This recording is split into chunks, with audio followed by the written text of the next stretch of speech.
semua panitia masjid dan diikuti dengan semua hadirin hadirat, para santri, putra dan putri, dan seterusnya sahabat handai, muslimin muslimat yang dirahmati oleh Allah Subhanahu wa taala sekalian. Baik-baik kami bersyukur kepada Allah Subhanahu wa taala dengan qada dan qadar Allah yang sudah ditulis oleh makhluk sebagaimana baba pegang baru misalnya yang tak pernah dijangkau, maka bila qada dan qadar Allah taala semuanya dapat dijangkau. Dan walaupun fikiran manusia yang dipikir manusia kebetulan, sedangkan pada Allah taala tidak ada kebetulan, ada semua qadar Allah Subhanahu wa taala, ya. Ma khalaqta hadza wa la subhanaka wa qina adzaban nar. Kita tidak ada sia-sia, tidak ada yang kebetulan. Semuanya atas kehendak, kudrah dan iradah Allah Subhanahu wa taala dalam sifat 20. Ini yang perlu kita pastikan, keyakinan kita.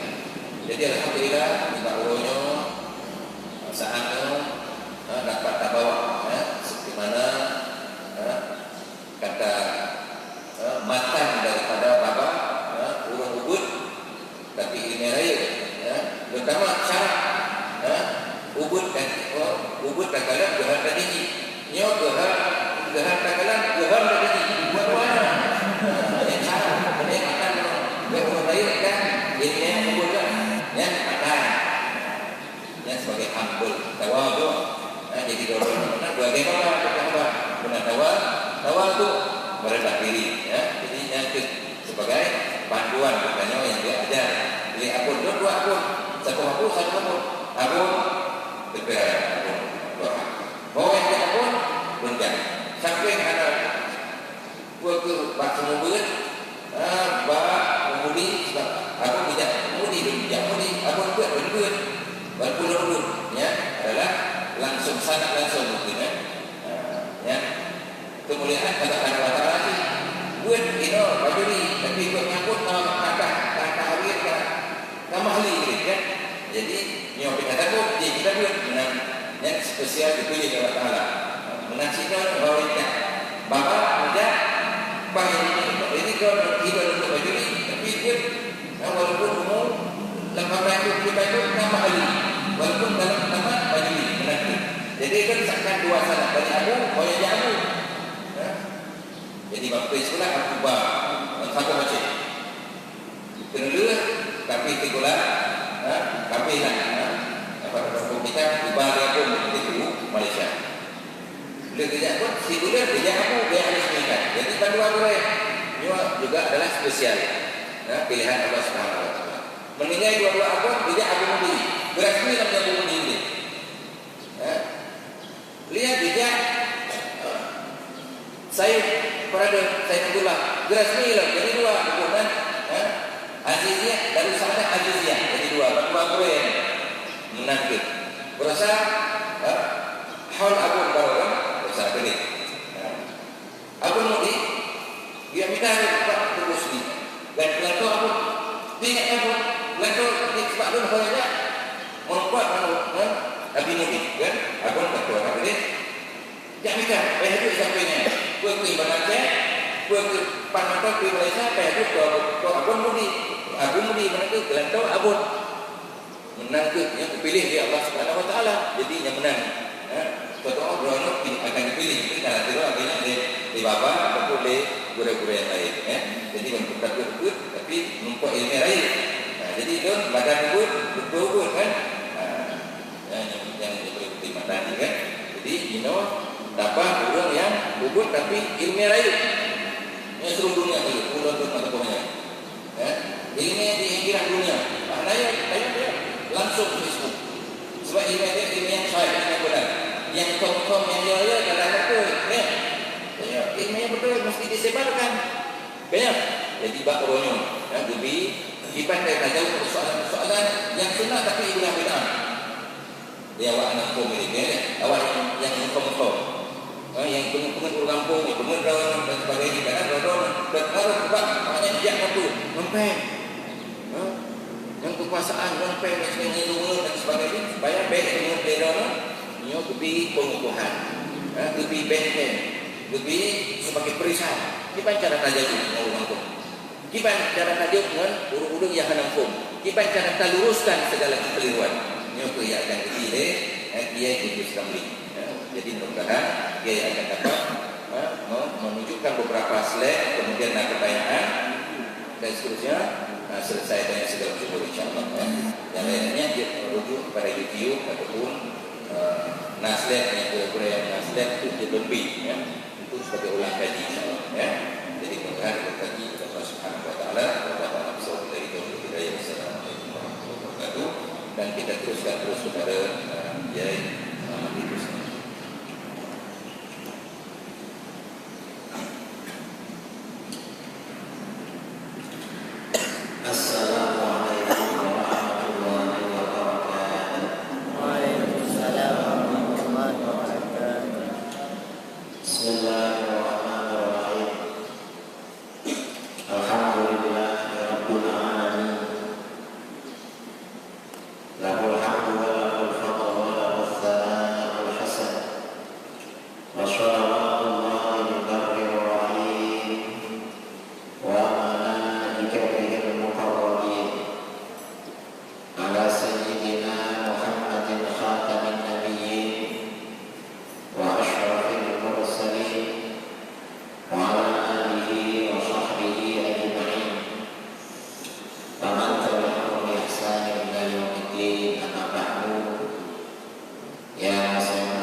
Yaitu pada masa Khalifah Utsman bin Affan radhiyallahu anhu.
Sunan Giri ayahnya dari Tarekat Jaya, Maulana Ishaq. Lalu Sunan Gunung Jati itu juga ulama. Dan ulama-ulama berikutnya keturunan Aceh, banyak dari. Nah, mengapa di Jawa ini, terutama Jawa Timur, ini memang diserbu oleh para ulama dari Aceh, dari Jawa, dari mana-mana, karena pusat kekuasaan bangsa Nusantara dulu ada di Jawa. Ada kerajaan yang namanya Kerajaan Majapahit. Kerajaan dulu. Majapahit ini kekuasaannya sampai Filipina, sampai Tiongkok dan Kamboja. Pusatnya di Jawa. Nah, dalam strategi perang, orang berperang itu perlu mengatur strategi. Dalam strategi perang, karena pusat kekuasaan itu ini ada di Jawa, maka pusat ini diserang. Mengapa pusat? Karena kalau pusat ini berhasil diislamkan, maka seluruhnya akan ikut menjadi Islam. Empat oleh para ulama dulu yang diserang, yang diislamkan itu daerah Jawa, terutama Jawa Timur. Karena itu Wali Songo paling banyak di Jawa Timur. Wali yang banyaknya 9 penyebar Islam di Jawa, yang 5 di Jawa Timur, sisanya Jawa Tengah, Jawa Barat. Mengapa Jawa Timur? Karena pusat kota, pusat kerajaan itu di Jawa Timur. Makanya sebentar lagi ini kan ada Pilpres. Pilpres ini mengapa menjadi rebutan? Karena ini pusat kekuasaan. Kalau umat Islam berhasil mengendalikan presiden, wakil presiden, juga para DPR di Senayan, maka umat Islam ini akan terjaga di Indonesia. Karena pusatnya di Jakarta. Ini pentingnya pusat. Nah, Islam yang disebarkan oleh para ulama, oleh Wali Songo ya. Kalau di Jawa itu Wali Songo, kalau di sini para ulama, mulai dari Aceh sampai Indonesia bagian timur. Karena Islam ini setelah abad ke-7 Hijriah banyak mendirikan kerajaan-kerajaan kecil sampai Papua. Jadi sampai di Papua atau Irian Jaya banyak kerajaan-kerajaan Islam. Dan ini Islam yang disebarkan kepada bangsa kita adalah Islam Ahlus Sunnah wal Jamaah. Jadi bukan Islam yang lain. Ini yang perlu kita tahu. Karena ini memang berkembangnya Islam Ahlus Sunnah wal Jamaah ini adalah merupakan gambaran masa-masa Islam, masa-masa kemenangan, masa-masa kebesaran Islam. Nah, bangsa kita ini di dalam fikih Ahlus Sunnah wal Jamaah itu di dalam beragama mengikuti pola-pola mazhab. Mazhabnya apa? Di dalam fikih kita ini mazhabnya Syafi'i. Di dalam akidah mazhabnya Asy'ari. Di dalam tasawuf mazhabnya Junaid al-Baghdadi. Ini mazhab. Kemudian qoloknya berbeda-beda. Qoloknya bermacam-macam. Ada yang qolok Syadzaliyah, ada qolok Nasyabandiyah, ada qolok Qadiriyah, ada qolok yang lain.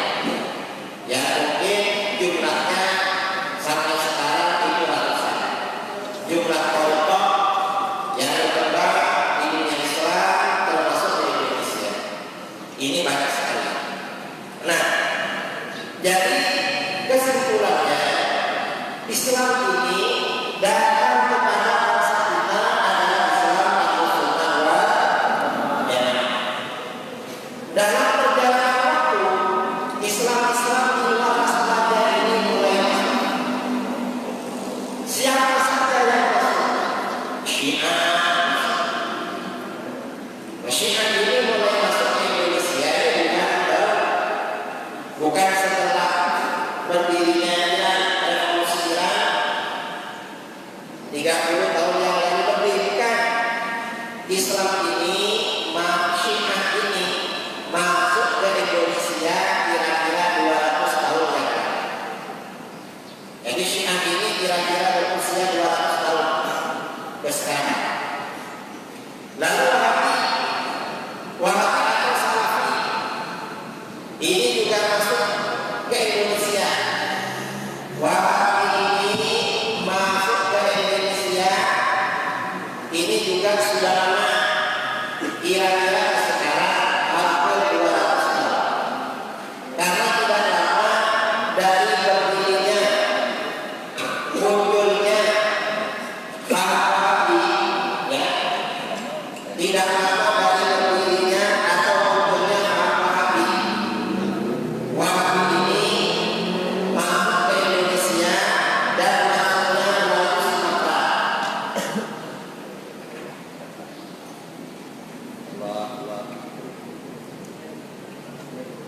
Tes. Sudah, bagus.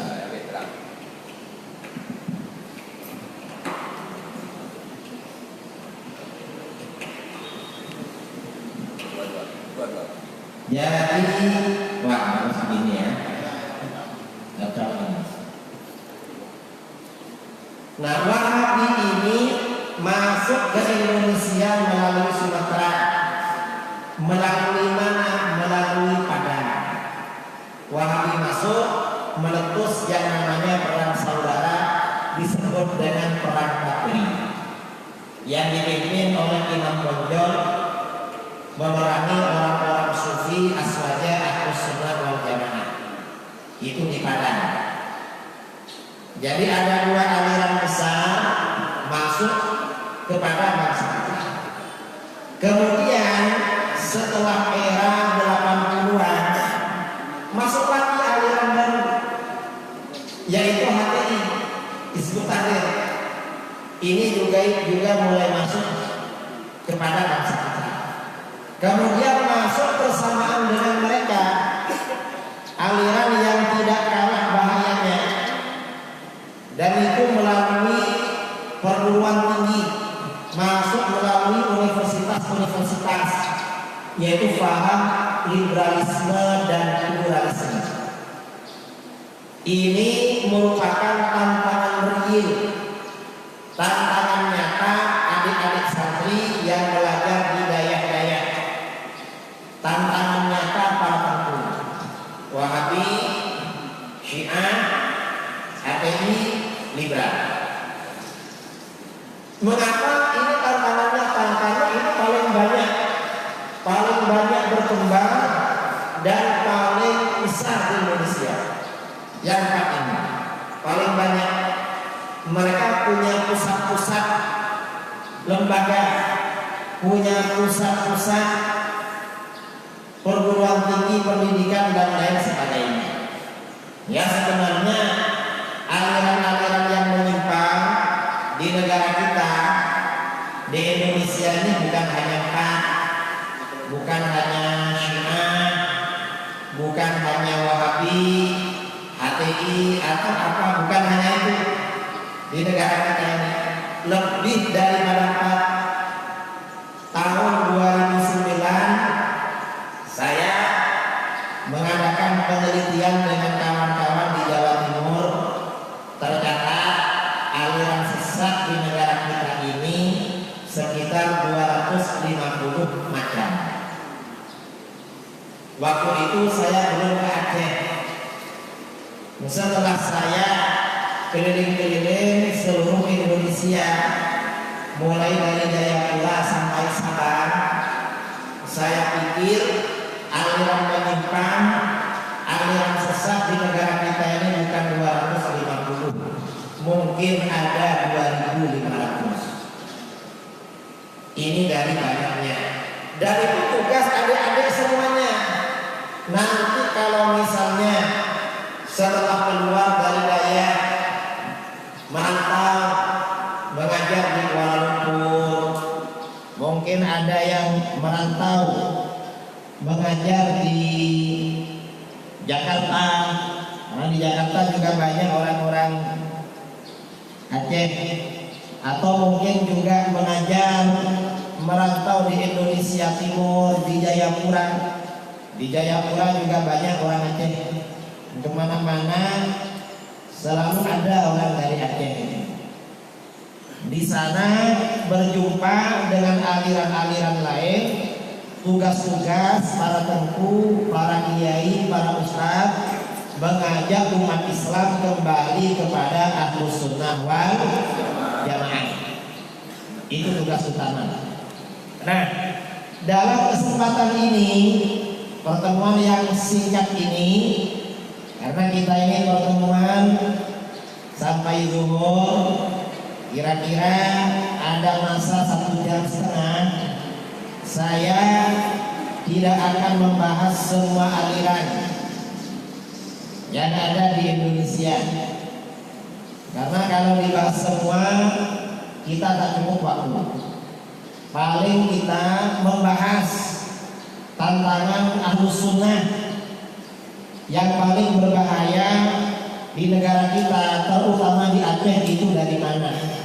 Tantangan paling berbahaya itu dari Wahabi. Mengapa dari Wahabi? Karena Wahabi juga mengaku Ahlus Sunnah wal Jamaah. Kalau Syiah tidak mengaku Ahlus Sunnah, HTI tidak mau menyebut dirinya Ahlus Sunnah, karena mereka cenderung mengikuti akidah Mu'tazilah. Kalau liberalisme, pluralisme sudah buat Islam sendiri. Ada yang menamakan dirinya Islam Nusantara, sebagian orang-orang bilang ya. Ada yang menamakan dirinya JIL. Apa JIL itu? Jaringan Islam Liberal. Sebagian kiai bilang itu jaringan iblis laknatullah. Sudah buat kelompok sendiri. Nah, Wahabi ini yang akan kita bicarakan sekarang ini adalah Wahabi. Mengapa Wahabi? Karena Wahabi ini mengaku Ahlus Sunnah wal Jamaah. Dan mereka sekarang, terutama di Aceh, di Medan, di kota-kota besar, banyak punya daya pondok pesantren dan perguruan tinggi. Dan daya mereka beda dengan daya kita. Kalau orang belajar di daya Darus Saadah, orang tuanya tiap 2 minggu atau 1 bulan ngirim anaknya.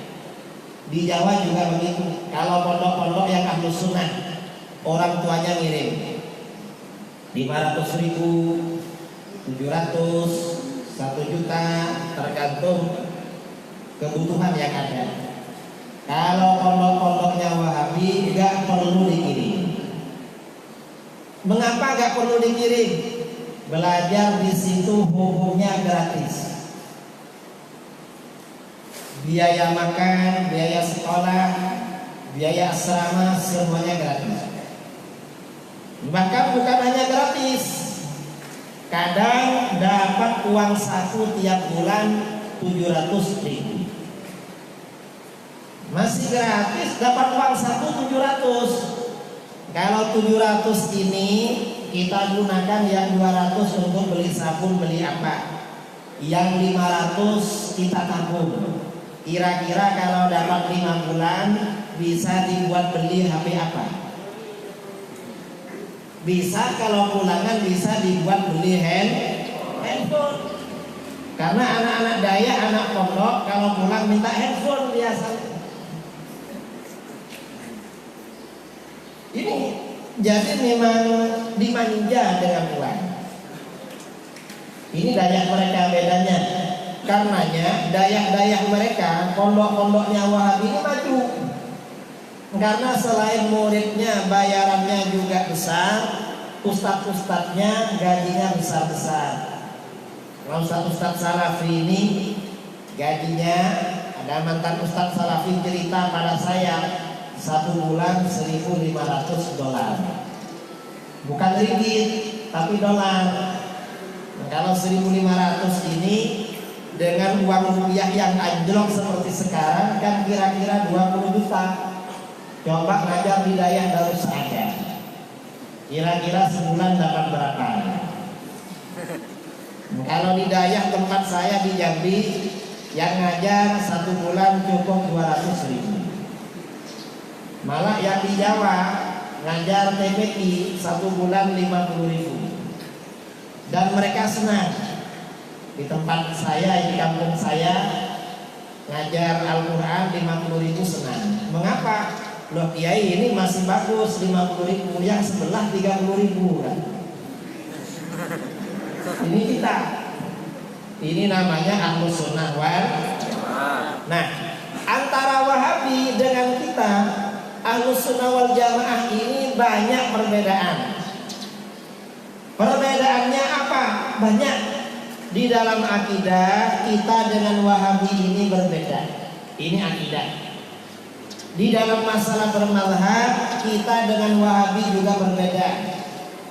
Kemudian bukan hanya itu, dalam kebiasaan, budaya, tradisi keagamaan sehari-hari mereka dengan kita juga berbeda. Nah, dari sekian banyak perbedaan ini, adik-adik yang ada di Dayah perlu mengerti. Mengapa perlu mengerti? Nanti kalau pulang, kalau ada Wahabi agar bisa menghadapi. Karena Wahabi itu kalau nggak pernah dihadapi, mau menyalahkan terus itu Wahabi. Tapi kalau sekali kena, setiap dia ngomong kita datangi. Setiap ada Wahabi berbicara menyalahkan kita, kita datangi. Insya Allah setelah itu dia. Tapi kalau kita yang diam, mereka akan ngomong terus. Kayak burung, tahu burung? Burung itu kata orang Jawa ngoceh. Apa ngoceh itu? Ya pokoknya bunyi terus. Mereka tuh kayak burung. Ini Wahabi. Nah sekarang dalam kesempatan ini, ya, kita akan berbicara tentang perbedaan Wahabi dengan kita di dalam masalah akidah. Ya sedikit-sedikit lah, karena ini waktunya kan hanya 1,5 jam. Setelah 1,5 jam, setelah saya berbicara, mungkin saya berbicara 30 menit atau 40 menit atau 60 menit lah, terserah nanti. Setelah saya berbicara, mungkin adik-adik ada yang mau ditanyakan. Kita teruskan dengan sesi tanya jawab. Nah, sekarang kita berbicara perbedaan akidah Wahabi dengan perbedaan akidah Ahlus Sunnah wal Jamaah. Kalau Ahlus Sunnah wal Jamaah, akidah Ahlus Sunnah wal Jamaah oleh para ulama dibangun di dalam konsep yang disebut dengan akidah 50 atau aqaidul khamsin. Akidah 50. Akidah 50 itu apa?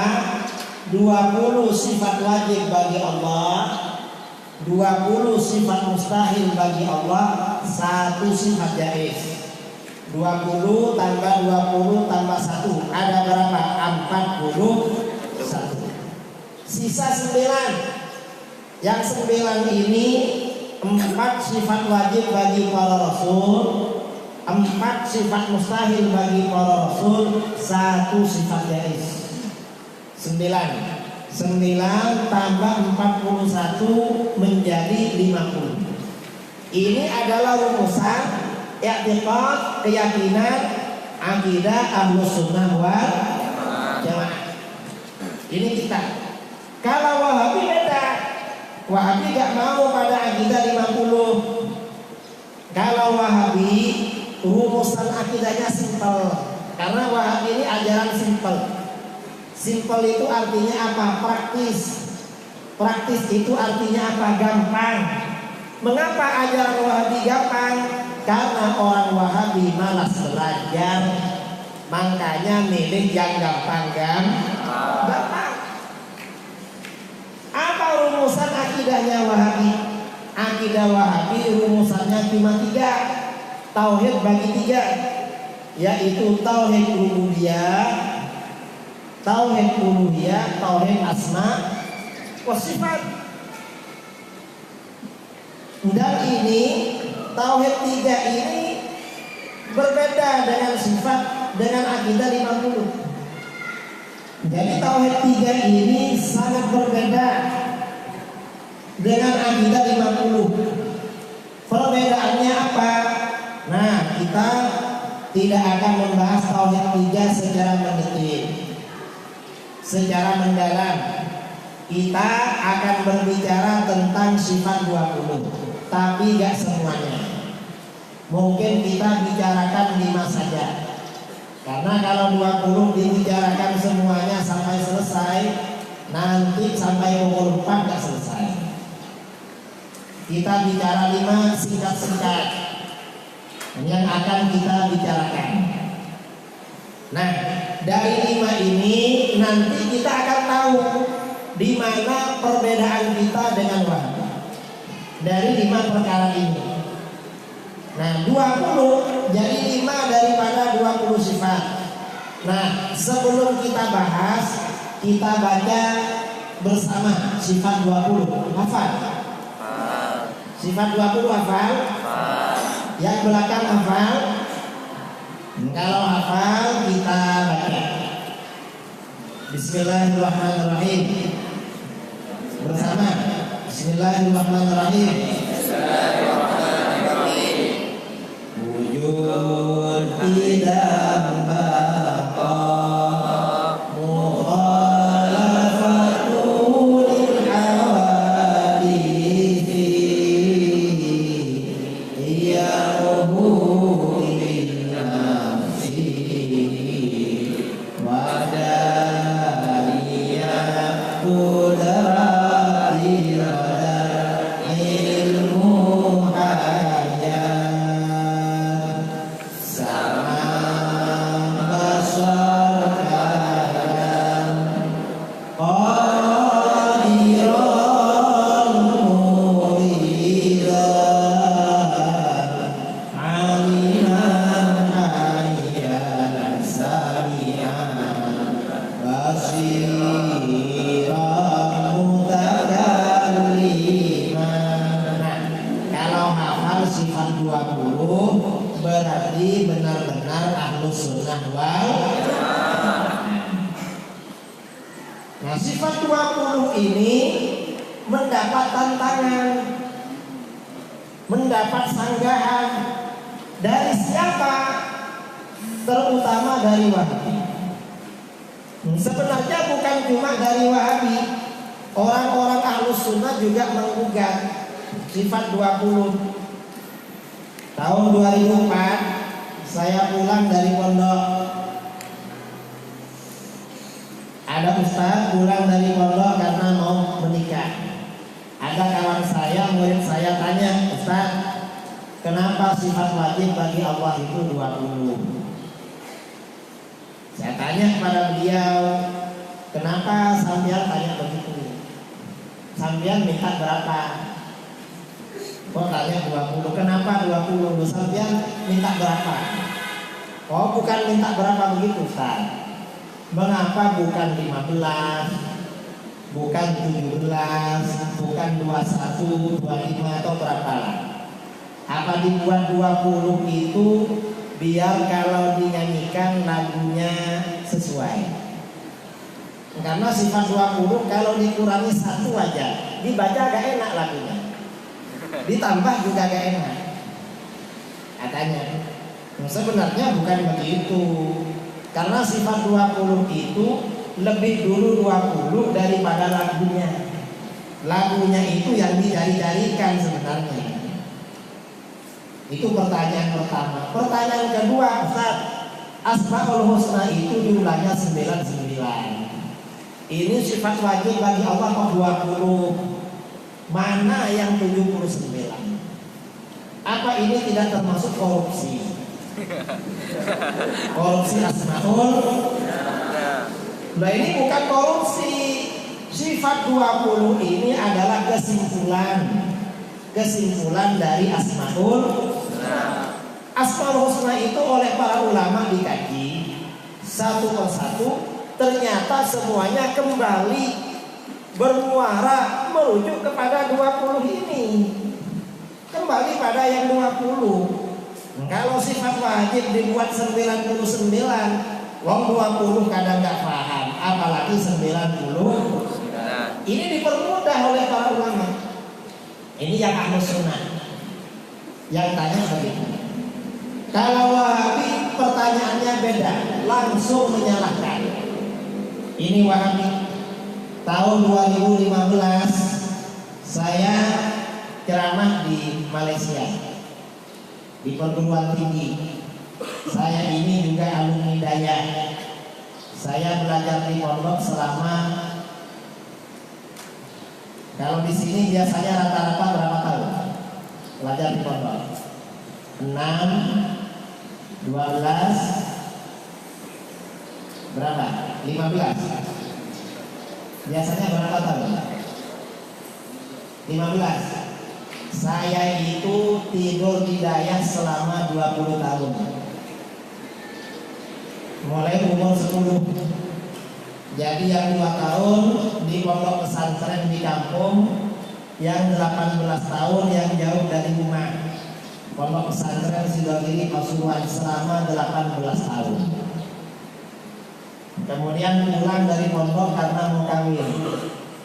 Waktunya kawin gak terasa, lama ngaji, belajar kitab sama kiai, kata orang tua sudah waktunya kawin. Akhirnya pulang. Nah, ini ya, Wahabi. Pada waktu saya di Malaysia, ada Wahabi bilang pada saya, kata dia, Ustaz, kiai, kata Wahabi, sifat 20 itu bukan dari Islam. Loh, terus dari mana? Katanya itu dari ahli filsafat Yunani, falasifatil Yunan, sifat 20. Saya bilang pada dia, kalau ahli filsafat Yunani beriktikad dengan sifat 20, berarti mereka ahli tauhid. Kalau Wahabi tidak percaya, ingkar pada sifat 20, berarti PKI. Berarti komunis. Gak percaya wujudnya Allah, gak percaya qidamnya Allah, gak percaya baqanya Allah, bahaya. Gak percaya sifat 20. Wahabi gak ngerti isinya sifat 20, tahu-tahu gak percaya. Gak terasa kalau mereka ini ikut komunis. Ini sifat 20. Nah, yang perlu kita pelajari, yang perlu kita tahu dari sifat 20 ini, ya. Mengapa? Tentu coba cari file sifat 20 di sini. Biar sambil lihat.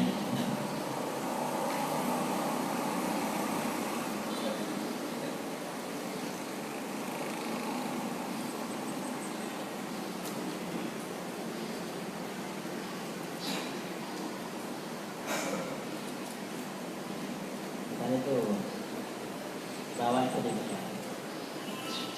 Terus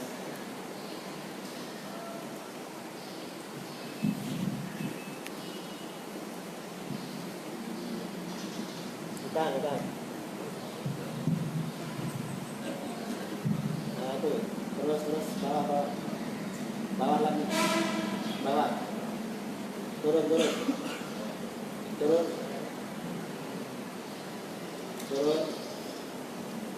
lah itu.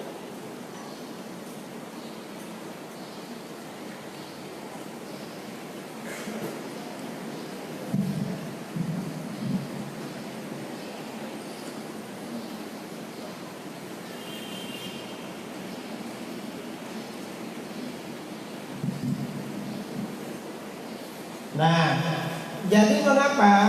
Coba ya di slide. Terus Nah, tujuan sifat wajib 20. Mengapa para ulama membuat konsep sifat 20? Terus yang pertama, sifat 20 itu mengantarkan kita makrifat kepada Allah. Makrifat kepada Allah. Makrifat itu artinya apa? Makrifat itu artinya kenal. Kita ini kalau kenal dengan orang, tahu namanya, tahu orangnya, keahliannya apa, tinggalnya di mana, usianya berapa, itu kalau kenal dengan orang.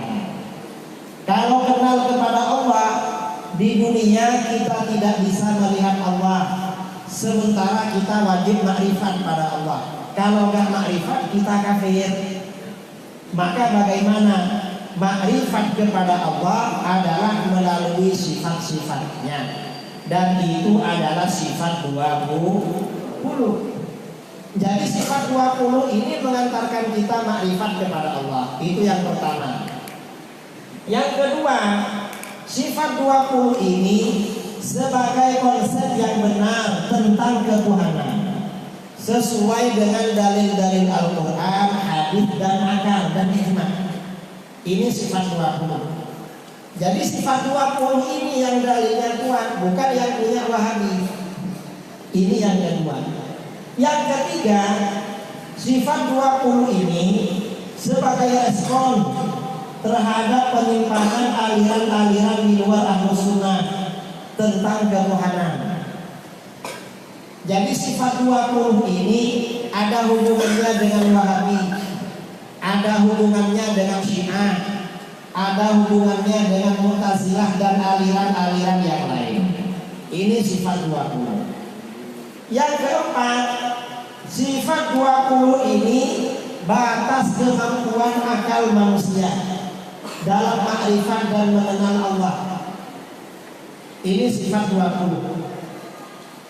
Jadi manusia mengenal Allah, makrifat kepada Allah lebih dari 20 akalnya gak mampu. Mampunya cuma 20. Kita ini jangankan kepada Allah, kepada sesama manusia pengetahuan kita terbatas. Perkenalan kita kepada sesama manusia itu terbatas, apalagi kepada Allah. Saya sering mencontohkan, kalau mengisi acara ustazah-ustazah muslimat NU di Jawa, bunyai-bunyai, saya kalau mengisi bunyai muslimat, saya mencontohkan bahwa makrifat kita kepada Allah terbatas. Jangankan kepada Allah, kepada sesama manusia terbatas. Contohnya gimana? Saya tanya sama bunyai, Bunyai ini sudah kenal sama saya enggak? Kenal Pak Yai. Kalau kenal, saya mau tanya, kira-kira saya ini sudah kawin apa belum? Semuanya jawab sudah kawin. Nah bagus, berarti kenal. Tapi saya tanya lagi, kira-kira istri saya berapa? Saya kawin berapa kali? Karena yang jawab. Mengapa? Nanti dibilang 1 kali, ternyata 2 kali. Dibilang 2 kali, ternyata 3 kali. Mengapa? Karena Pak Yai sering kemana-mana. Siapa tahu berhari-hari tidak pulang, jangan-jangan ya. Tapi cuma jangan-jangan lah. Jangan-jangan punya juga, karena betah. Ini artinya apa? Makrifat kita kepada sesama manusia itu terbatas, apalagi kepada Allah. Yang kelima, mengapa sifat 20? Sifat 20 ini sebagai jawaban terhadap soal-soal yang mendasar tentang Allah. Kita ini kalau berkenalan dengan orang, pertanyaannya kan dasar-dasar. Siapa namamu? Dari mana asalnya? Umur berapa sekarang? Tinggal di mana sekarang? Kerja apa? Kan begitu kalau kenalan dengan orang. anak-anak Dayak kalau sudah jadi ustaz di Dayak, waktunya nikah didatangi oleh mamanya. Kamu gak mau nikah? Pasti tanya, "Ma, apa sudah ada calon buat saya?" Karena anak pondok itu gak bisa jadi sendiri, bisanya dicarikan. Karena biasa gak keluaran. Mamanya jawab, "Loh, kamu memang sudah disiapkan." Pasti tanya lagi, "Siapa namanya?" "Oh, namanya ini." "Loh, terus dari mana asalnya?" "Oh, rumahnya di sana. Tetangga sebelah, gak jauh 1 kilo dari rumah kita." "Oh, sebelah." Tanya lagi, "Orangnya seperti siapa?" "Nah, ya untuk kamu yang pasti dipilihkan yang ganti lah, paling enggak seperti artis." Karena kamu anak mama. Nah, orang bertanya kan biasanya begitu. Sifat 20 juga begitu. Mengapa begitu? Dalam sehari semalam kita ini beribadah kepada Allah. Mau makan baca doa, habis makan doa lagi. Setelah itu mau mengeluarkan, masuk kamar kecil baca doa, habis mengeluarkan baca doa lagi. Lalu mau keluar rumah baca doa, di perjalanan baca doa, mau naik ke masjid baca doa, turun dari masjid semuanya baca doa. Jadi kita ini sehari semalam dituntut, diwajibkan dan dianjurkan beribadah kepada Allah. Pertanyaan pertama, apakah Allah itu ada? Jawabnya adalah sifat wujud. Allah itu wajibul wujud. Allah itu bersifat wujud, wajib bersifat wujud. Karena Allah wajib bersifat wujud, maka kebalikan dari wujud mustahil bagi Allah, yaitu sifat adam. Allah mustahil bersifat tiada atau adam. Dalilnya mana bahwa Allah wajib bersifat wujud? Dalil wujudnya Allah Al-Quran, hadis, ijma', akal. Dan semua perkara yang ada adalah menjadi dalil-dalil wujudnya Allah. Al-Quran itu mulai awal sampai akhir berhubungan dengan Allah. Itu Al-Quran. Mengapa berhubungan dengan Allah? Di Al-Quran itu kadang yang dibicarakan kebesaran Allah, kadang yang dibicarakan nabi-nabi Allah, yang dibicarakan makhluk-makhluk Allah, perintah-perintah, larangan-larangan Allah. Semuanya berkaitan dengan Allah Al-Quran. Hadis juga begitu. Ini tentang wujudnya Allah.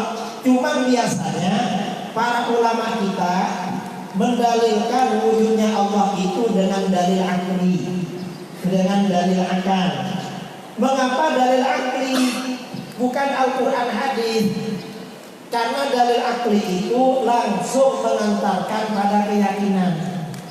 Persoalan itu kalau bisa dijawab dengan akal dan langsung yakin, gak perlu menggunakan Al-Quran hadis.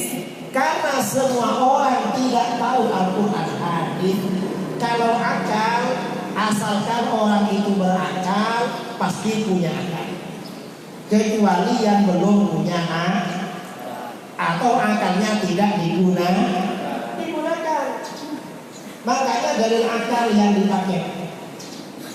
Biasanya oleh para ulama, dalil akli yang digunakan itu, dalil akli adalah adanya alam. Apa dalil wujudnya Allah? Dalil wujudnya Allah adalah wujudnya alam. Loh kok bisa wujudnya alam? Alam ini sesuatu yang baru. Kok tahu kalau baru? Alam ini selalu berubah. Setiap sesuatu yang berubah berarti baru.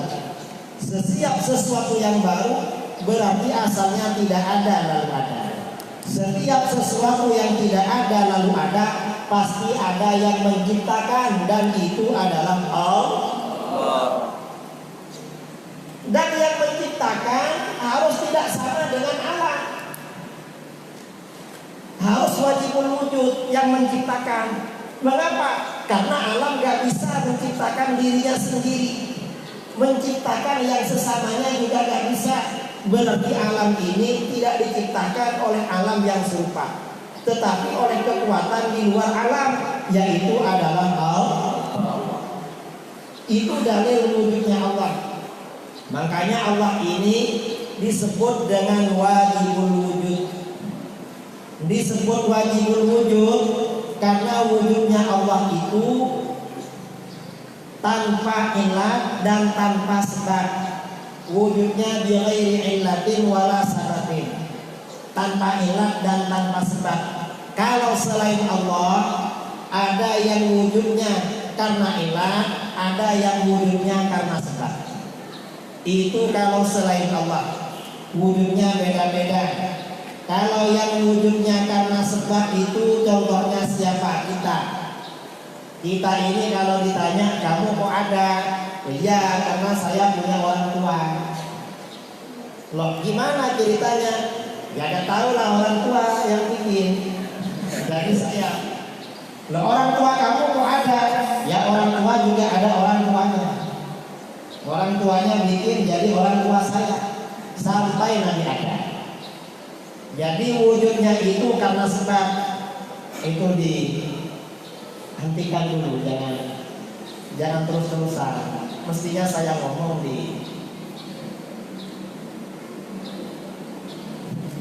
jadi beda ya. Kalau Nabi Adam, mengapa Nabi Adam itu ada?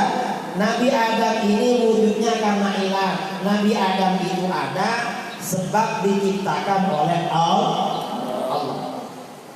Jadi Nabi Adam itu wujudnya karena ilah.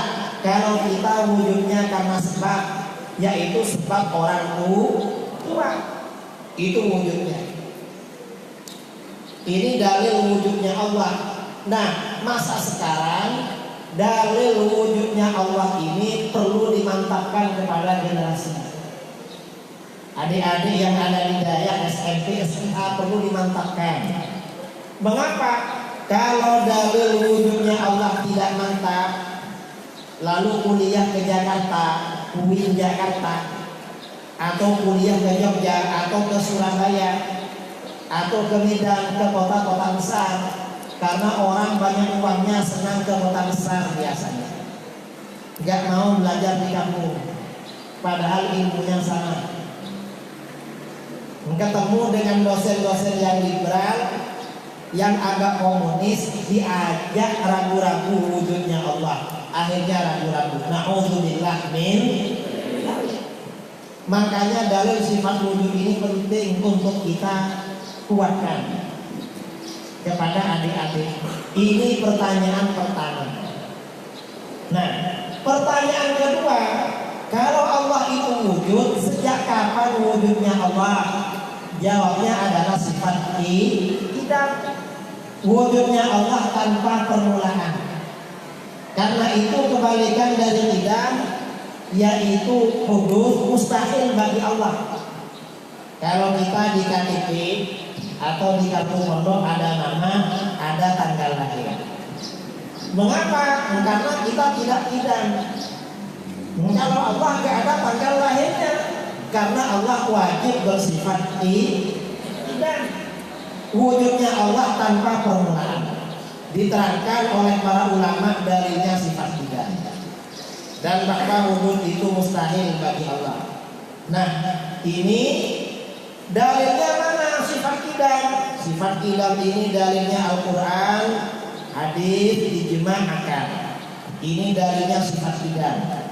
Kemudian para ulama, mengapa para ulama menetapkan sifat tidak?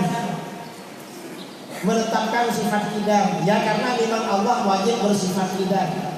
Nah, berkaitan dengan sifat tidak ini, ada perbedaan antara kita dengan Wahabi. Tapi perbedaannya tipis. Kata Wahabi, wujudnya Allah itu tanpa permulaan. Tapi gak boleh menggunakan istilah tidak. Itu kata Wahabi. Mengapa gak boleh menggunakan istilah tidak? kata Wahabi istilah qidam itu istilah yang haram. Mengapa haram? Karena itu istilah bid'ah, tidak ada di dalam Al-Quran dan hadis. Itu kata Wahabi. Padahal ada di dalam hadis. Cuma Wahabi gak tahu. Dan qidam ini sudah menjadi ijma para ulama. Wahabi gak tahu. Makanya Wahabi gak mau sama istilah qadim. Qidam qadim gak mau. Kalau kita mau. Karena di dalam hadis ada.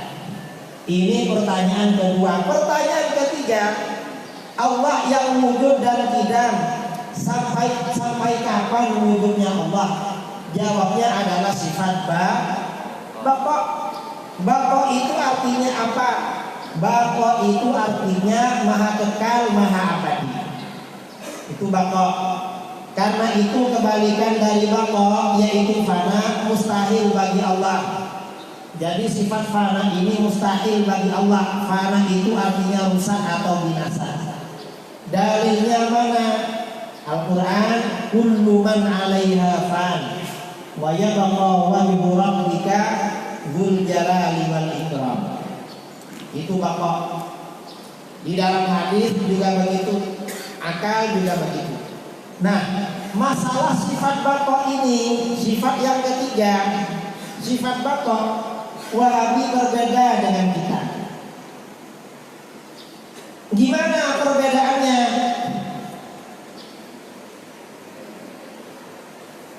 Perbedaannya Wahabi dengan kita, sebagian Wahabi ya, orang yang akidahnya seperti Wahabi. Terus bisa.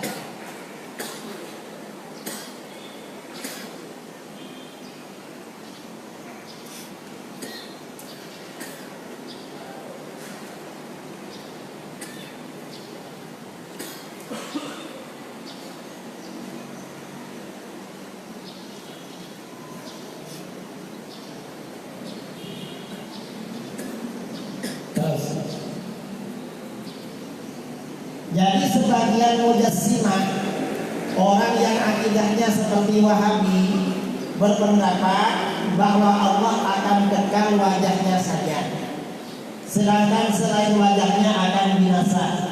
Sudah pasti Allah Maha Suci dari apa yang mereka katakan. Ini mereka ada yang bilang tinggal wajahnya. Alasannya di dalam Al-Quran ada ayat kullu syai'in halikun illa wajhah, segala sesuatu pasti binasa kecuali wajah Tuhan. Nah, kalau tinggal wajahnya kan binasa juga. Mereka gak paham. Oleh para ulama, kullu syai'in halikun illa wajhah itu diartikan secara benar, segala sesuatu akan binasa kecuali zat Allah. Bukan wajah Allah, bukan wajah Allah dalam arti anggota badan. Itu maksudnya zat Allah. Mengapa menggunakan lafaz wajah? Manusia anggota badan yang paling mulia itu adalah wajah. Karenanya manusia paling dekat kepada Allah adalah ketika sujud, karena wajahnya direndahkan. Ketika menghormat guru, tangan guru kita letakkan ke wajah kita, penghormatan. Karenanya orang disukai biasanya karena wajahnya baik, ramah, mudah senyum, orang suka. Semuanya karena wajah. Karena wajah ini anggota badan yang mulia, maka panggilan kemuliaan kepada Allah adalah menggunakan kalimat wajah, karena mengagungkan Allah. Nah, ini pertanyaan ketiga. Lalu pertanyaan keempat, Allah yang wujud, qidam dan baqa seperti apa? Kita ini kalau ditawarkan sesuatu, misalnya ditawarkan beli HP, pasti tanya seperti apa HP-nya. Atau ditawarkan beli mobil, seperti apa? Ditawarkan apa saja, seperti apa ya? Kita ini kan sudah kenal Allah, pasti ada pertanyaan seperti apa Allah itu. Jawabnya adalah mukhalafatu lil hawadits. Allah Allah itu wajib berbeda dengan semua perkara yang baru. Karena Allah wajib berbeda dengan semua perkara yang baru, maka kebalikan dari mukhalafatul hawadithi, yaitu mumatsalatul hawadithi, itu mustahil bagi Allah. Mustahil Allah itu serupa atau sama dengan perkara yang baru. Mengapa Allah mustahil serupa atau sama dengan perkara yang baru? Kalau Allah itu serupa atau sama dengan perkara yang baru, berarti Allah juga baru. Logikanya begitu. Sedangkan Allah wajib bersifat qidam. Wujudnya Allah tanpa permulaan. Berarti Allah gak serupa dan tidak sama dengan apapun perkara yang baru. Karena kalau serupa berarti juga baru. Karena setiap sesuatu pasti memiliki hukum yang sama dengan apa yang serupa dengannya. Ini tentang sifat yang keempat. Dalilnya mana? Di dalam Al-Quran. Dalam Al-Quran Allah berfirman, laisa kamitslihi syai'. Tidak ada sesuatu yang serupa dengan Allah. Tidak ada yang serupa. Dalilnya juga di dalam kitab-kitab hadis banyak sekali. Juga ijma, juga akal. Ini dalil kalau Allah gak serupa dengan perkara yang baru.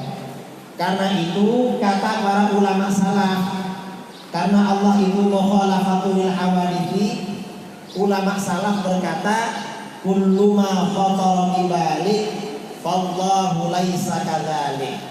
Setiap sesuatu yang terlintas dalam pikiran kamu, maka Allah gak sama dengan sesuatu itu.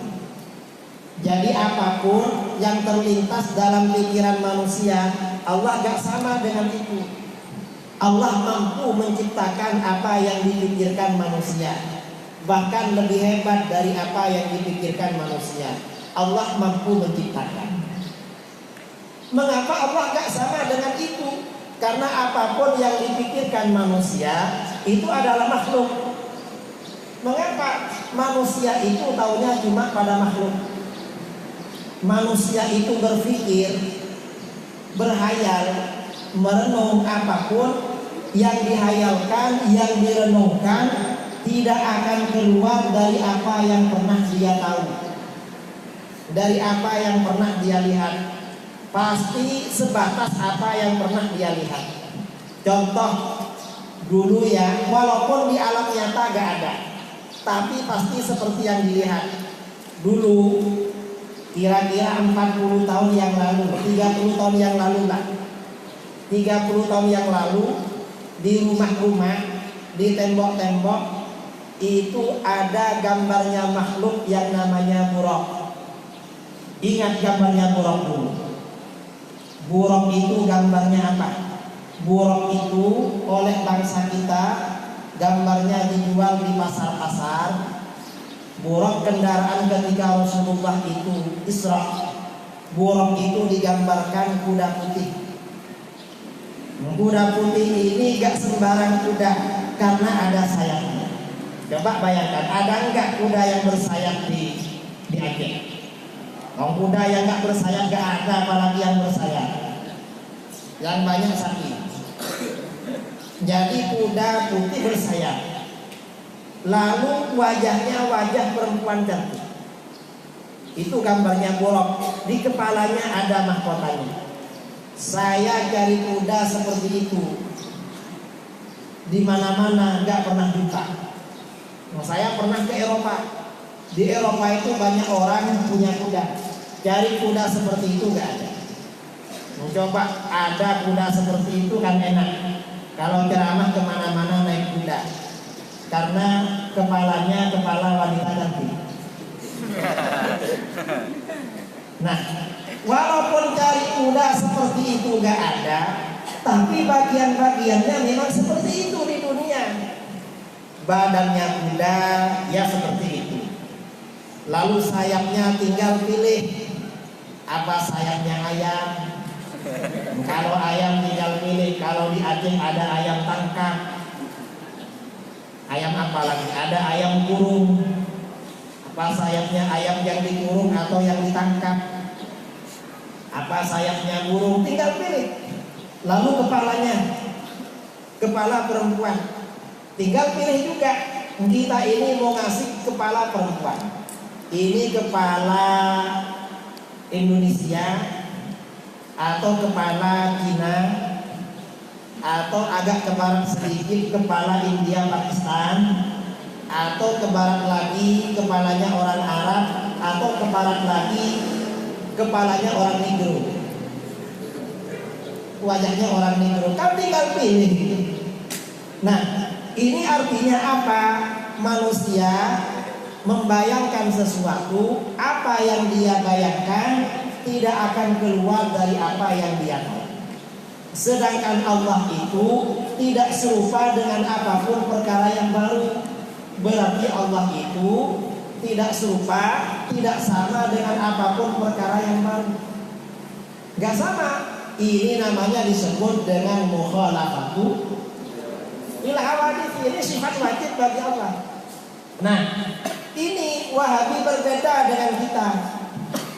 Kalau menurut Wahabi, ya, Wahabi berpendapat Allah itu mukhalafatu bil hawadits, tapi tak begitu mukhalafatu.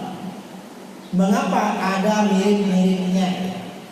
Kata Wahabi, Tuhan itu seperti seorang laki-laki yang masih muda, belum berjenggot, tingginya kira-kira 30 meter. Itu kata Wahabi. Nah, akidah Wahabi ini mirip akidahnya Yahudi. Kata Yahudi, Tuhan itu seperti seorang laki-laki yang sudah tua, rambut dan jenggotnya putih semua, tingginya 30 meter. Bedanya cuma beda usia. Tuhannya Yahudi lebih tua dari Tuhannya Wahabi. Atau bisa dikatakan Tuhannya Yahudi abang Tuhannya Wahabi. Karena lebih tua. Makanya Yahudi dengan Wahabi itu rukun. Pengikut Wahabi disebut dengan Wahyudi. Wahabi berakidah Yahudi. Tapi bukan Wahyudi yang di sini ada namanya Wahyu. Bukan, kalau ini yang Wahyu. Jadi beda ya, akidahnya Wahabi dengan kita ini beda. Jangan dikira sama. Wahabi itu gak mukhalafatul hawadits akidahnya. Ini pertanyaan keempat. Pertanyaan kelima. Nah, ini sampai 5 ya. 5 atau 6. Pertanyaan kelima, Allah yang wujud kidam bakok mukhalafatul hawadits, alamatnya di mana? Kita ini kalau cocok pada barang, cocok sesuatu, atau cocok dengan kawan, pasti tanya rumahnya. Waktu di Dayak akrab dengan siapa misalnya, pasti tanya rumah kamu di mana. Udah kenapa? Nanti pulangan saya main ke sana. Biasanya kan yang ditanya yang cocok-cocok kan. Kita ini sudah cocok sama Tuhan, pasti tanya alamatnya di mana. Kalau kita jawabnya qiyamuhu bi nafsihi, Allah itu wajib berdiri pada zatnya sendiri. Artinya apa? Allah itu la yahtaju ila mahallin wala mukhassisin. Allah itu tidak memerlukan tempat dan tidak memerlukan seseorang yang menentukan atau menciptakan. Mengapa Allah itu tidak perlu? Yang namanya perlu bukan sifat khalik, tetapi sifatnya makhluk. Kalau kita perlu, memang perlu tempat, dan tempatnya perlu enak, ya, enak, ada kipas-kipasnya. Kalau perlu ada AC-nya. Mengapa? Kalau tempatnya agak enak, agak panas, kita agak betah, agak tahan. Dan jangan terlalu dingin. Kalau terlalu dingin, bawaannya malah ngantuk. Karenanya yang bagus sedang-sedang tempatnya. Nah, karena Allah itu wajib qiyamuhu bi nafsihi, maka kebalikan dari qiyamuhu bi nafsihi mustahil bagi Allah, yaitu qiyamuhu bi ghairihi. Allah bertempat pada selain Allah, itu mustahil. Mengapa Allah tidak bertempat? Karena Allah gak butuh pada tempat. Allah gak butuh. Di dalam Al-Quran Allah berfirman, Wallahul ghani wa antumul fuqara'u ilallah. Hanya Allah lah yang maha kaya. Artinya Allah tidak perlu kepada siapapun dan tidak perlu kepada apapun, karena sudah kaya. Tidak perlu. Dalam hadis juga ijma' akal seperti itu. Ini akidah Ahlus Sunnah wal Jamaah. Nah, berkaitan dengan pertanyaan kelima ini, ada dua aliran berbeda dengan kita. Siapa? Yang pertama golongan Jahmiyah. Orang-orang Jahmiyah, ya. Orang-orang yang pertama golongan Wahabi atau Mujassimah. Wahabi ini disebut Mujassimah karena menjasmanikan Tuhan. Disebut Musyabbihah karena menyerupakan Tuhan dengan makhluk. Wahabi berpendapat alamat Tuhan sangat jelas, yaitu di arsy. Allah tempat tinggalnya di arsy, kata Wahabi. Yang kedua, kaum Jahmiyah. Orang-orang Jahmiyah berpendapat bahwa Allah bertempat di mana-mana. Ini sama-sama gak benar. Jahmiyah yang mengatakan Allah ada di mana-mana bahaya. Mengapa bahaya? Kalau Allah dikatakan di mana-mana, akibatnya dua. Pertama, berarti melecehkan Allah. Berarti Allah ada di tempat-tempat yang baik dan tempat-tempat yang gak baik. Allah ada di masjid, ada di daya, ada di madrasah, juga ada di WC, atau ada di parit, atau ada di kandang. Bahkan melecehkan namanya. Kalau dikatakan ada di mana-mana. Yang kedua, kalau Allah dikatakan ada di mana-mana, bahaya juga. Mengapa bahaya? Berarti Allah itu tidak wahdaniyat. Zatnya tidak wahdaniyat karena terbagi-bagi. Sebagian ada di Aceh, sebagian di Kuala Lumpur, sebagian di Medan, sebagian di Pekanbaru, sebagian di Jakarta, sebagian di Surabaya. Katanya wahdaniyat, kok terbagi di mana-mana? Ini bahayanya paham Jahmiyah. Nah, Wahabi beriktikad Allah ada di arsy. Kata Wahabi, setiap pukul 3 pagi, pukul 3 malam, Allah turun ke langit pertama di dunia. Ini kata Wahabi.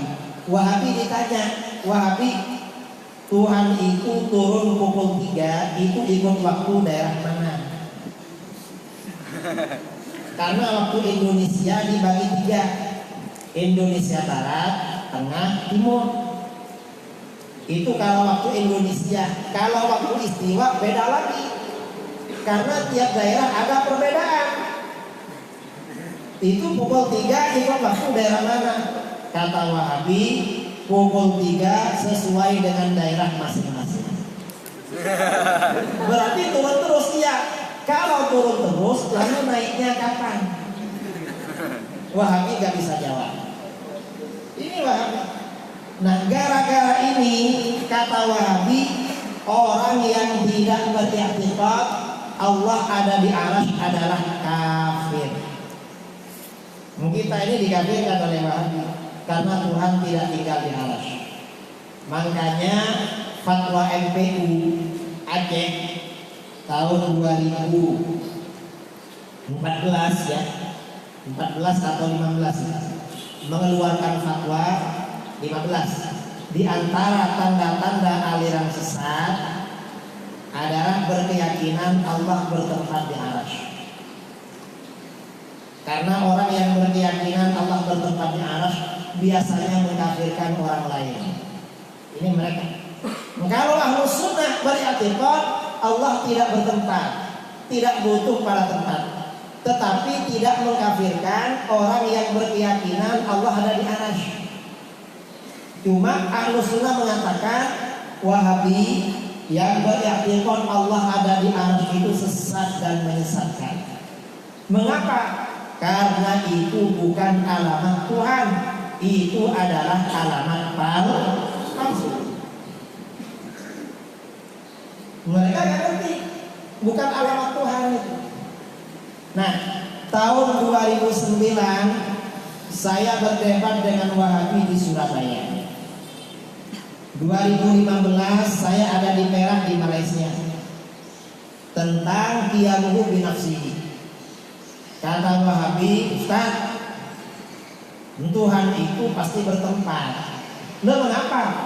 Karena Tuhan ada. Setiap sesuatu yang ada pasti bertempat.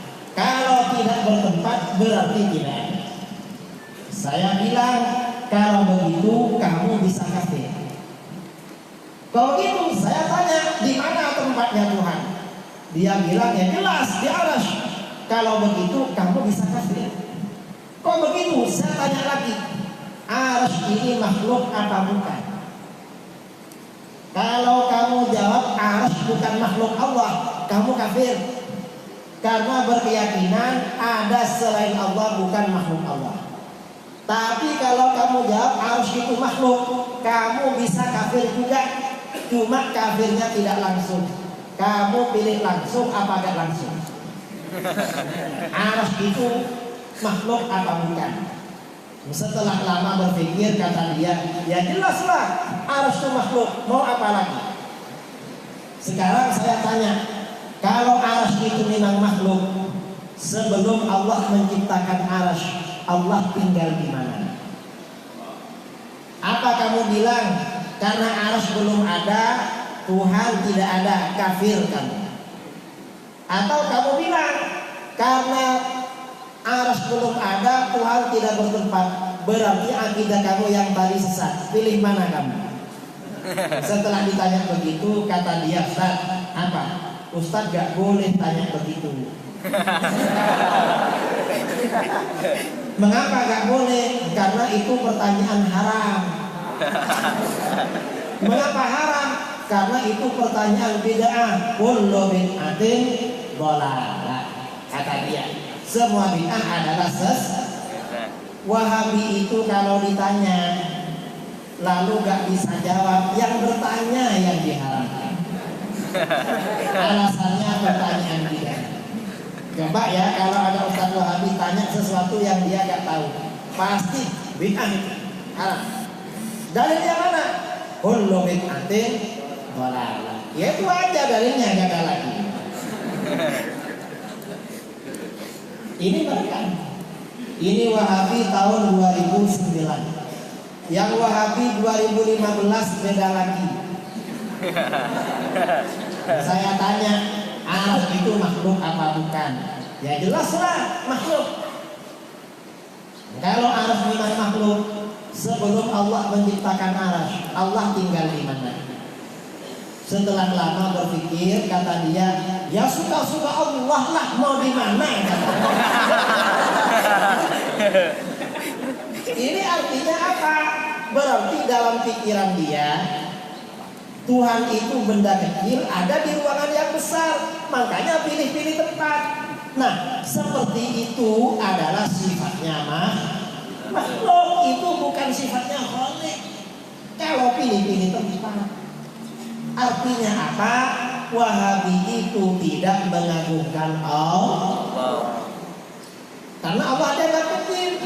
Padahal setiap sholat kita berkatakan Allahu Akbar, Allah Maha Besar. Nah, kalau Allah suka-suka pilih tempat, katanya Allahu Akbar, kok kecil? Mana besarnya? Ini Wahabi. Makanya Wahabi itu berbahaya. Biasanya ketika Wahabi ini menyebar, umat Islam ini kalah dengan orang kafir, kalah dengan apa? Ini ketika ajaran di luar Ahlus Sunnah merajalela. Kalau umat Islam ini ingin menang, maka harus kembali kepada akidah Ahlus Sunnah wal Jamaah. Gak bisa kalau bukan akidah. Kemenangan kita ini semata-mata adalah karena akidah, bukan karena yang lain. Umat Islam itu oleh Allah diberi kemenangan bukan karena senjatanya lengkap, bukan. Umat Islam itu oleh Allah diberi kemenangan bukan karena jumlahnya banyak, bukan. tetapi semata-mata karena akidahnya benar, akidahnya kuat.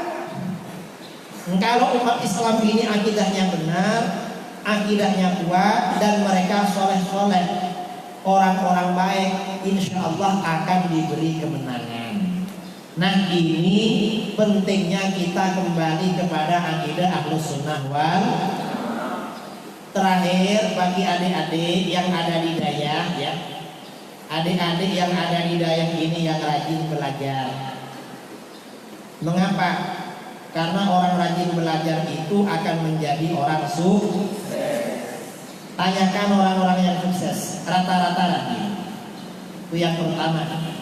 Yang kedua, adik-adik yang belajar di Dayah ini, yang kedua harus punya cita-cita yang tinggi. Mengapa harus punya cita-cita yang tinggi? Karena orang yang sukses itu biasanya orang yang punya cita-cita. Biar tidak ngantuk, terakhir saya mau cerita. Dari dulu kan teori ya, ini cerita ringan-ringan aja lah, biar adik-adik ini rajin belajar. Dulu pada masa ulama salaf, pada masa sahabat, ada 4 pemuda, ada 4 remaja masih pelajar, duduk-duduk di depan Ka'bah. Yang 3 orang bersaudara, yang 1 orang sahabat dekat mereka. Yang 3 orang ini kakak beradik, Abdullah bin Zubair, Mus'ab bin Zubair, Urwah bin Zubair. Ini yang 3. Yang 1 orang kawan mereka namanya Abdul Malik bin Marwan. Ketika 4 orang ini duduk-duduk, salah seorang di antara mereka melontarkan perkataan, liyalqur kullu wahidin minna ma yatamanna. Coba masing-masing kita mengutarakan apa yang menjadi cita-citanya. Kita ini ingin apa? Lalu kata Abdullah bin Zubair, kakak tertua, saya ingin menjadi khalifah, menjadi presiden yang menguasai Hijaz, Makkah, Madinah, Thaif, dan Irak. Ingin saya kuasai semuanya, kata Abdullah bin Zubair. Lalu Abdul Malik bin Marwan bilang, kata Abdul Malik, saya ingin menjadi khalifah, menguasai seluruh negara Islam. Dunia Islam saya kuasai, tunduk di bawah kekuasaan saya, kata Abdul Malik bin Marwan. Lalu adiknya Abdullah bin Zubair, Mus'ab bin Zubair, Urwah bin Zubair, kata Urwah, saya ini ingin menjadi ulama besar, orang paling alim, orang yang belajar ilmu agama, nanti cari-cari saya, kata Allah. Lalu adik satunya Mus'ab bin Zubair, Mus'ab ingin jadi apa? Cita-cita saya ada 2. Apa? Pertama, saya ingin menjadi gubernur di Irak. Jadi gak terlalu tinggi, pokoknya gubernur di Irak cukup wis. Terus yang kedua, saya ingin punya istri 2. Ini cita-citanya, istrinya punya 2. Loh siapa? Kok sudah bilang mungkin ada yang diincar. Kata Mus'ab, yang saya inginkan 2. Pertama, Sayyidah Sukainah bintil Husain. Sayyidah Sukainah putrinya Sayyidina Husain. Itu harus jadi istri saya. Satunya lagi, Aisyah binti Thalhah bin Ubaidillah. Ini 2 orang ini harus jadi istri saya. Waktu berjalan, next ya, 50 tahun kemudian, karena dulu masih remaja, kira-kira 50 tahun kemudian, khalifah pada tahun 65 Hijriah, Yazid bin Muawiyah, khalifah kedua Bani Umayyah, meninggal dunia. Yazid ini sebelum meninggal dunia berwasiat, yang menjadi ganti sebagai khalifah adalah anaknya Muawiyah bin Yazid bin Muawiyah. Begitu Muawiyah bin Yazid ini dilantik, dibaiat, disumpah menjadi khalifah, Muawiyah bin Yazid ini langsung menyatakan gak siap. Saya tidak siap menjadi khalifah dan menyatakan mengundurkan diri. Kira-kira dapat 2 bulan beliau meninggal dunia. Setelah Muawiyah bin Yazid ini meninggal dunia, umat Islam kosong dari khilafah vakum. Lalu Abdullah bin Zubair tampil menjadi khalifah. Begitu Abdullah bin Zubair tampil menjadi khalifah, penduduk Madinah, penduduk Mekah, Taif dan Irak semuanya menyatakan baiat pada beliau. Sesuai dengan cita-citanya menjadi khalifah, menguasai Mekah, Madinah, Taif dan Irak. Lalu penduduk Syam itu meliputi Syria, Yordania, Lebanon, Palestina dan Mesir waktu itu. Penduduk Syam dipimpin oleh Marwan bin Al-Hakam akan baiat kepada Abdullah bin Zubair. Ternyata Abdullah gak mau. Kata Abdullah, la u'tihim illa sayf. Untuk penduduk Syam perang dengan saya, harus perang. Mengapa? Karena Marwan bin Al-Hakam yang membunuh ayah beliau Sayyidina Zubair bin Awam dalam perang Siffin. Yang membunuh Sayyidina Zubair dalam perang Jamal itu adalah Marwan bin Hakam. Itu yang membunuh. Karenanya Abdullah bin Zubair ingat masa lalunya, itu membunuh ayah saya, perang aja. Akhirnya perang. Perang selama 8 tahun. Setelah berperang selama 8 tahun, lalu Abdullah bin Zubair kalah perang. Itu Abdullah. Lalu kemudian adiknya Abdullah, Mus'ab bin Zubair, cita-citanya menjadi ulama besar. Sejak masih remaja rajin belajar. Beliau selalu menjaga bibinya Sayyidah Aisyah radhiyallahu anha, istri Rasulullah. Karena Urwah bin Zubair ini keponakannya Aisyah, jadi banyak belajar hadis kepada beliau. Karena itu hadis-hadis Aisyah kebanyakan jalurnya melalui Urwah. Urwah kepada anaknya yang bernama Hisham, haddatsana Hisham an Urwah an Aisyah. Karena memang keponakannya. Karena rajin belajar, Urwah bin Zubair menjadi ulama besar di Madinah. Orang yang ingin alim pasti cari beliau pada waktu itu. Lalu Abdul Malik bin Marwan. Abdul Malik bin Marwan ini cita-citanya menjadi khalifah, menguasai seluruh negara Islam. Ketika Abdullah bin Zubair menjadi khalifah, ayahnya Marwan bin Al-Hakam akan melakukan baiat. Ternyata Abdullah gak mau dan ngajak perang. Akhirnya perang sampai Marwan meninggal. Setelah Marwan meninggal dunia, Marwan peperangannya dilanjutkan oleh anaknya Abdul Malik bin Marwan, kawan akrabnya ketika masih remaja dulu perang. Setelah perang bertahun-tahun, Abdullah bin Zubair kalah perang. Setelah Abdullah bin Zubair kalah perang, Abdul Malik bin Marwan menjadi khalifah, dibaiat oleh seluruh umat Islam di seluruh dunia pada waktu itu. Sesuai dengan cita-citanya, makanya cita-cita penting. Lalu tinggal adik yang terakhir, Mus'ab bin Zubair. Mus'ab bin Zubair ini cita-citanya 2. Apa yang pertama? Yang pertama apa? Menjadi gubernur di Irak. Karena cita-citanya menjadi gubernur di Irak, begitu abangnya, kakaknya Abdullah bin Zubair menjadi khalifah, langsung tulis SK. Adik-adiknya diangkat jadi gubernur di Irak. Kamu berangkat ke Irak jadi gubernur. Itu cita-cita pertama. Cita-cita kedua apa? Istrinya 2. Nah, Mus'ab bin Zubair ini orangnya ganteng, dan beliau putra bangsawan.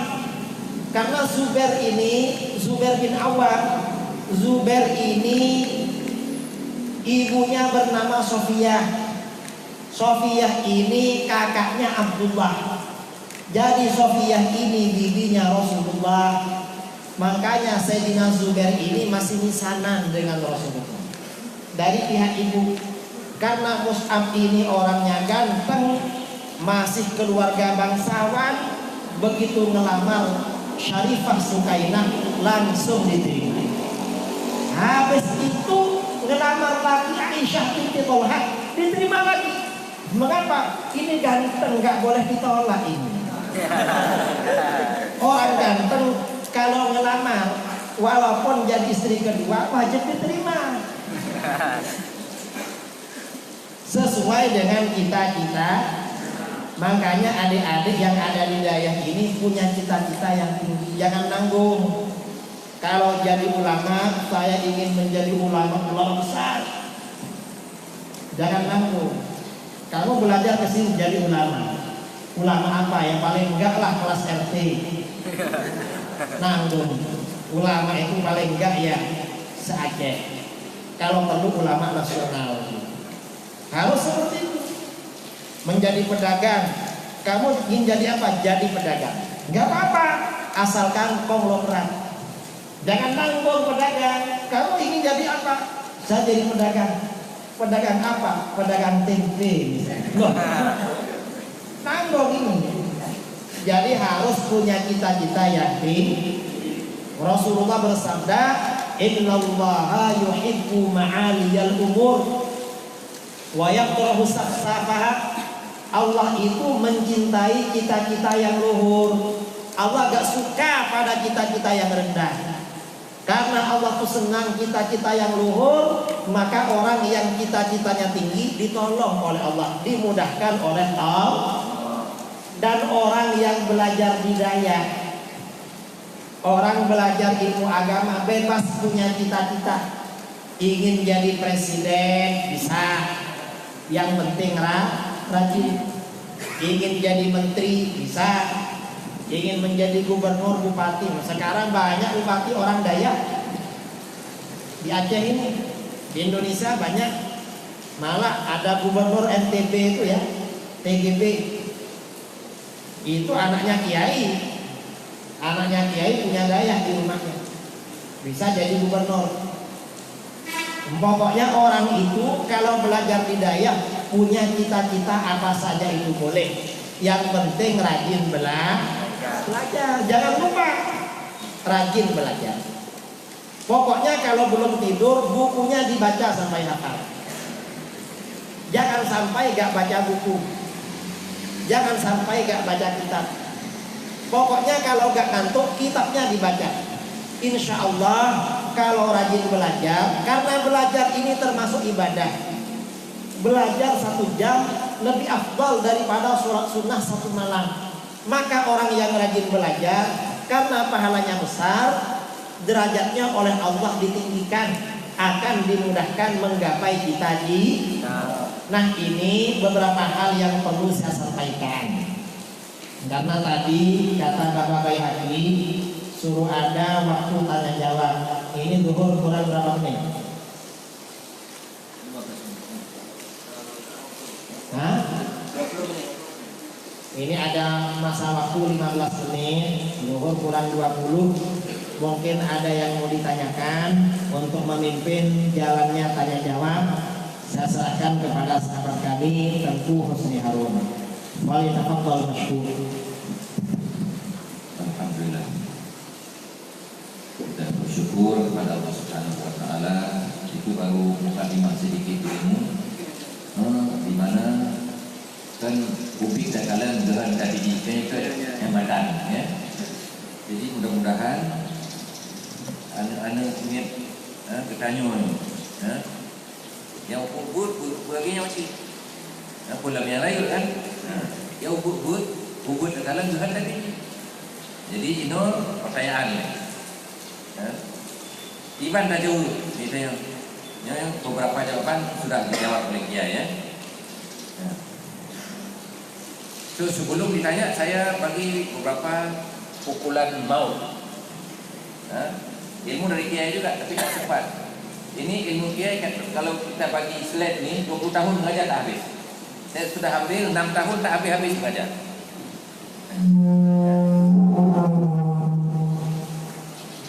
Jadi mesti ada orang tanya. Dan sebelum ditanya mesti orang kampung kita ditanya sebab belum di sini. Tadi saya sebut 20 kan? 20. Bahkan 20 balik lebih saya. Kenapa 20? Karena itu yang mampu direspon di atas.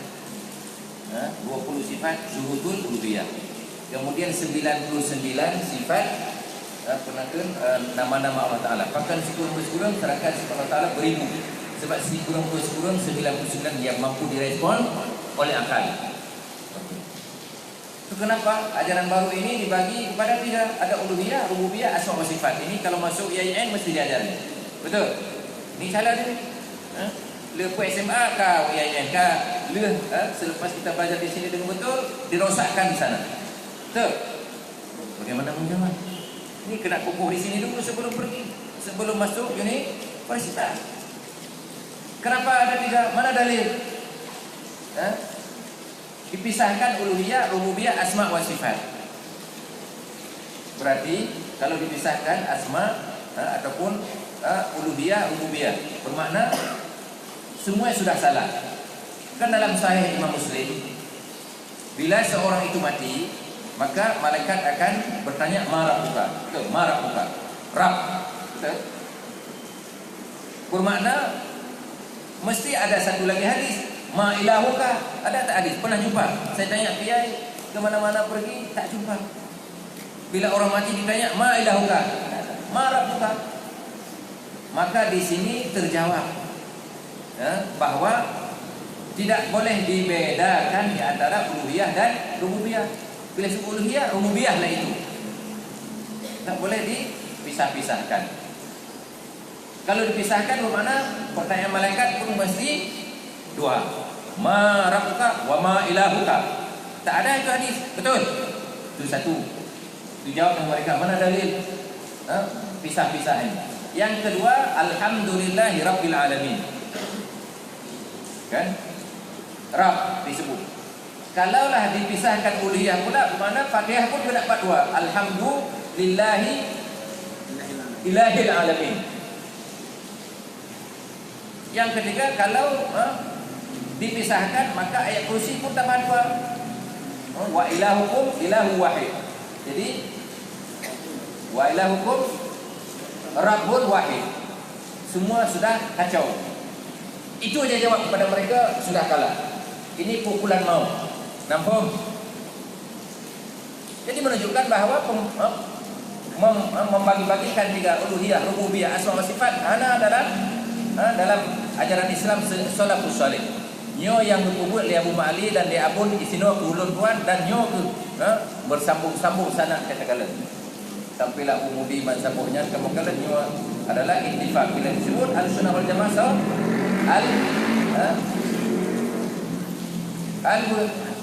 al-asy'ariyah wal maturidiyah.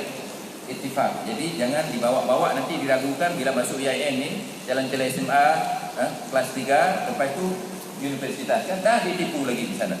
Baik sampai goyang rujuk kena. Dan gore-gore menurut akan lebih selet-seletnya. Dan Pak Kok Wadli tunjuk.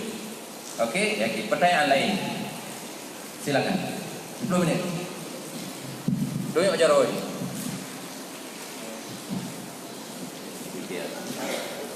Dia yang bekerja nak beda. Gimana? Bekerja nak beda. Okey kan Pak Lun. Jadi dia berbuat. Okey, pertanyaan dalam bahasa Aceh saya terjemah.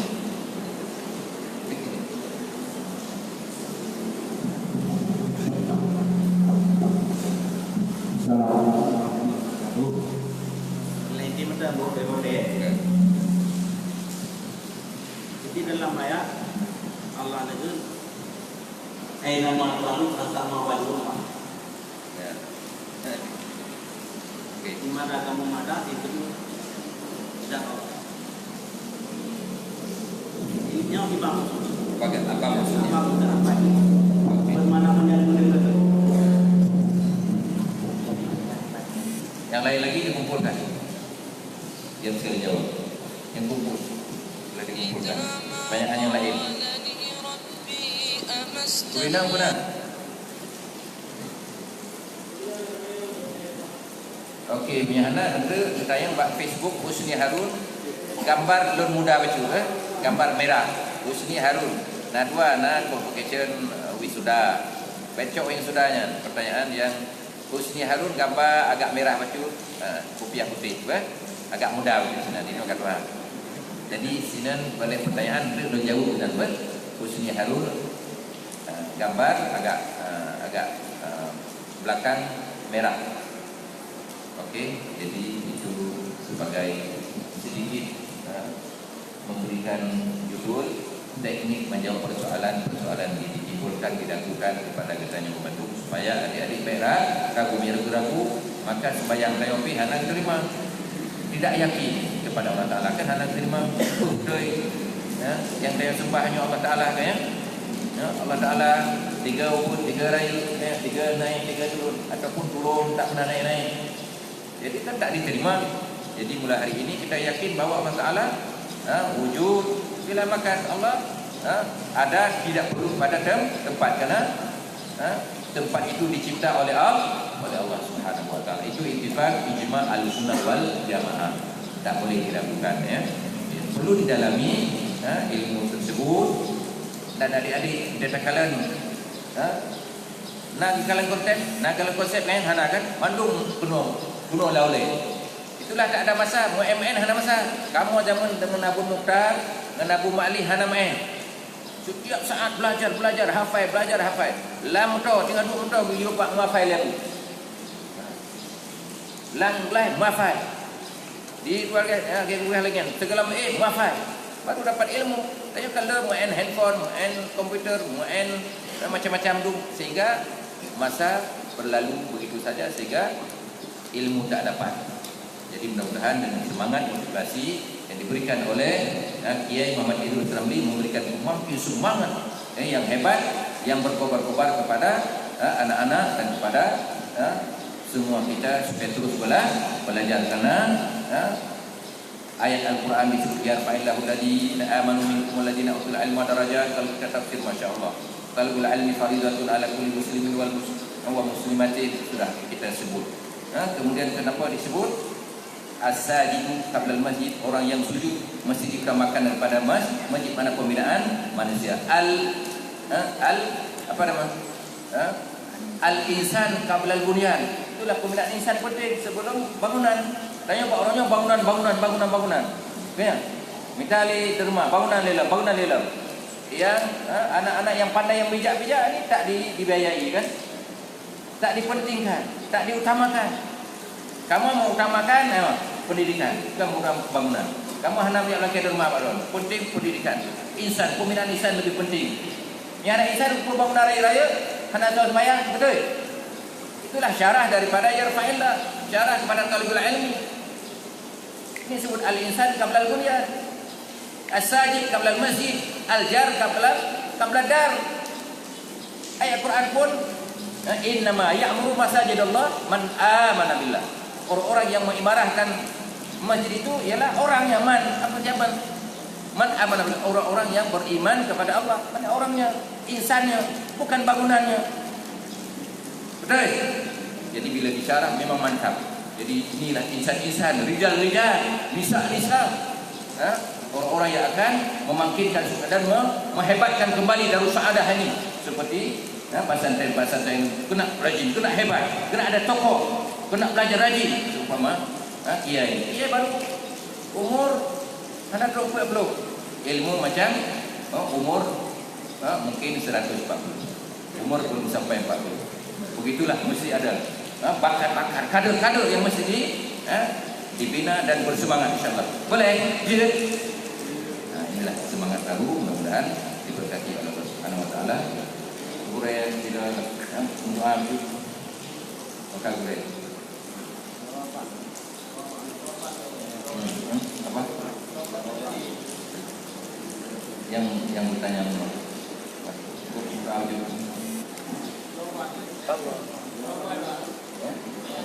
jawaban tadi Ya, makasih ya. Dalam ayat Ainama tuwallu fatamma wajhullah, yang dimaksud wajhullah itu bukan wajah. Oleh ulama ditafsirkan qiblatullah. Jadi kemana saja kamu menghadap di dalam sholat yang diperintahkan oleh Allah, maka disitulah kiblat menghadap kepada Allah. Jadi takwil. Dan itu perlu ditakwil. Kalau nggak ditakwil rusak maknanya. Misalnya wajah Allah menghadap ke timur, wajah Allah. Berarti kan wajah Allah bulat. Kalau wajah Allah bulat, apa bedanya dengan bola? Bola kan bulat juga. Apa bedanya dengan langit? Padahal Allah laisa kamitslihi syai' wa lam yakul lahu kufuwan ahad. Makanya ditakwil oleh para ulama. Jadi begitu para ulama melakukan takwil. Jadi jelas, jelas, mantap. Nilai-nilai di Facebook, khususnya Arun, terus dia jawab. Kami satu link.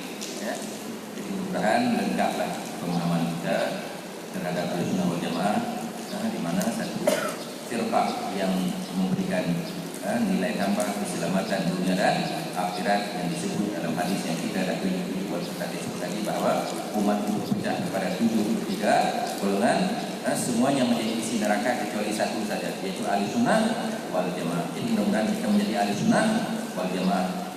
Sampailah hayat masih dikandung pada sampai masuk ke syurga Allah Subhanahu wa taala. Wallahu a'lam bishawab. Doa terakhir pada apa?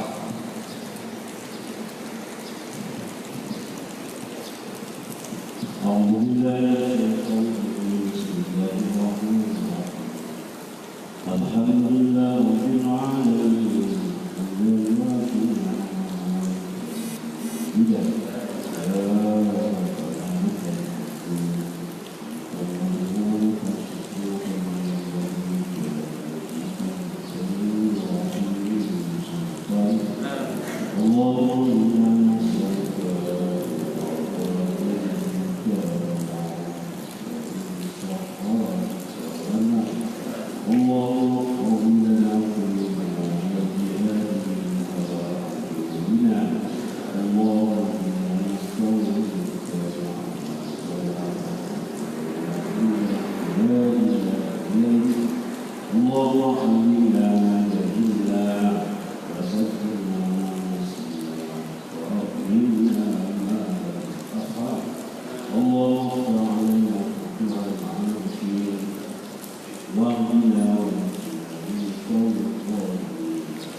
لا